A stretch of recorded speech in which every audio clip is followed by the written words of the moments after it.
Hey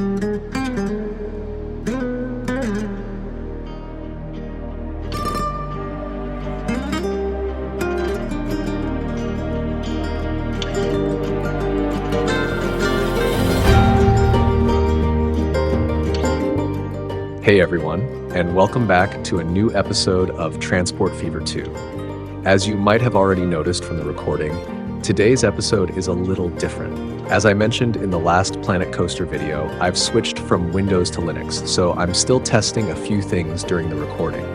So far so good, but unfortunately, I forgot to thoroughly check everything when manually saving my game, which resulted in me losing my save file. So Season 4 will now continue as 4.1. A sort of fresh start.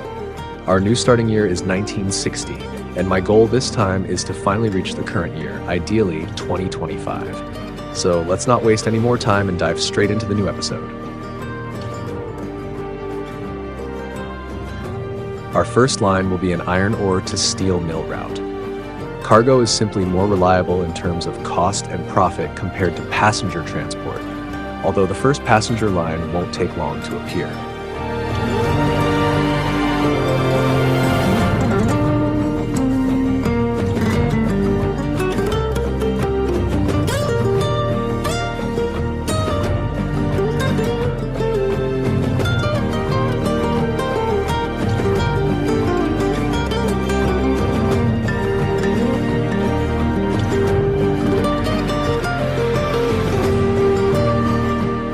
At first, I had planned to create a small narrow gauge railway, but I realized that this wasn't very fitting for 1960, so I ended up going with a standard gauge railway.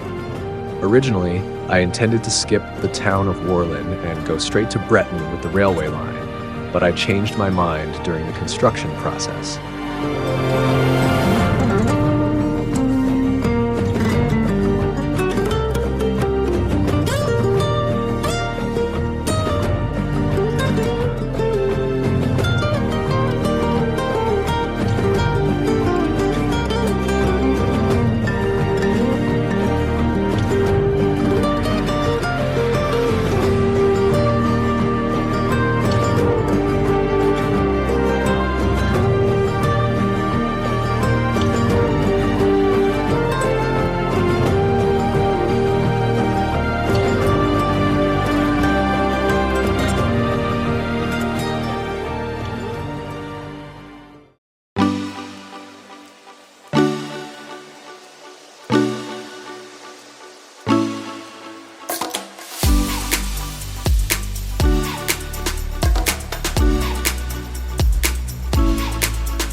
Now that the railway line, including tracks and stations, is set up, we'll move on to setting up bus lines in La Brede and Worlin to ensure the towns have the best possible connection to their stations.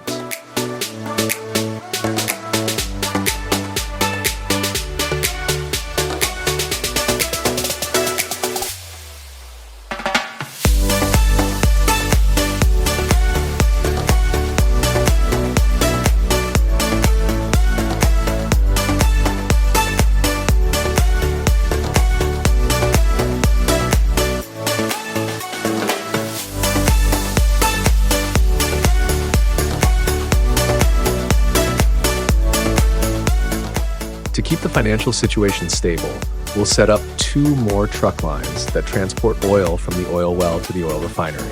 Additionally, I'm testing different truck models on both lines to see how much capacity they really have. I'm looking for the one with the lowest operating costs. However, it might turn out that the truck ends up transporting too little, and in the end, the vanilla trucks might generate more profit.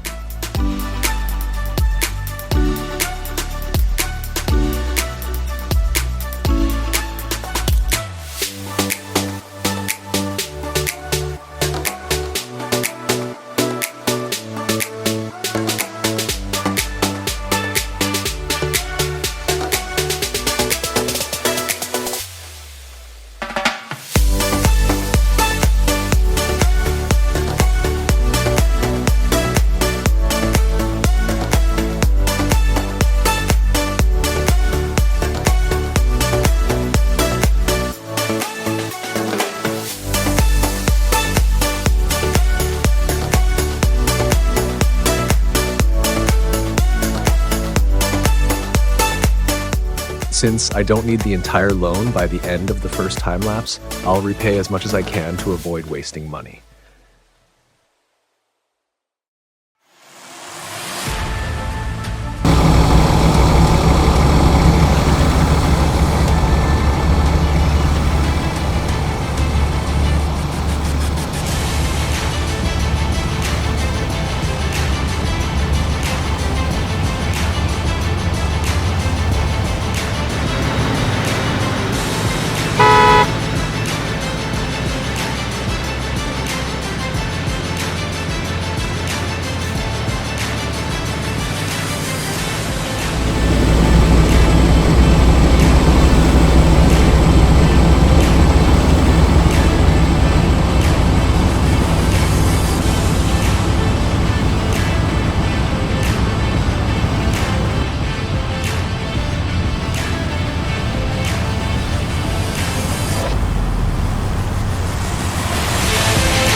Now let's move on to the first conclusion of the first time lapse.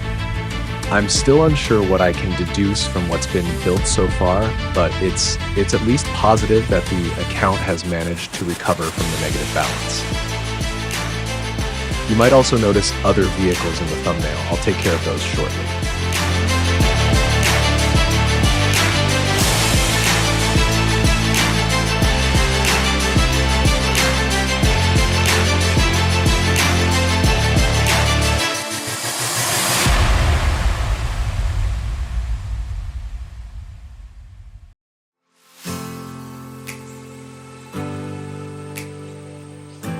Now that the headquarters have been established, I'll be optimizing a few bus and truck lines.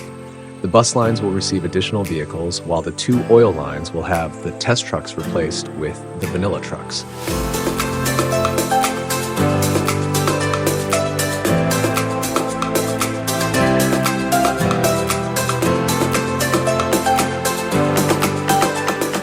Now we're moving on to another risky move. Our first shipping line is being established. Later, this is supposed to become a more or less large transshipment hub. For now, only coal will be transported to the other side, but in the future, crude oil and who knows what else will also be transported. Only time will tell.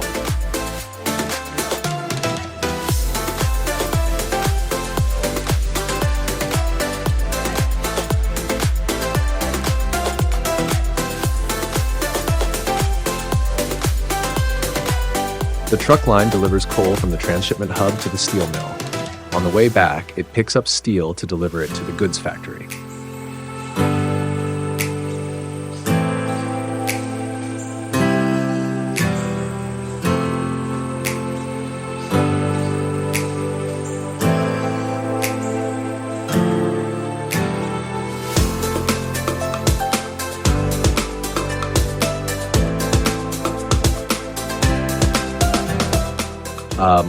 While the truck lines are being improved in terms of their rate, I'll also be adjusting the bus line that already connects 2 cities so that a 3rd city is added to the route, and that city is Radicau.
move on to today's conclusion. Should the risky lines like the railway and shipping routes have been part of the company's initial setup? I'm not sure. Could I have approached it more safely? Definitely. But would it still be as risky? I don't think so. The overdrawn bank account isn't too large, so I can get it back into profit relatively quickly if I do everything right. The emphasis is on if.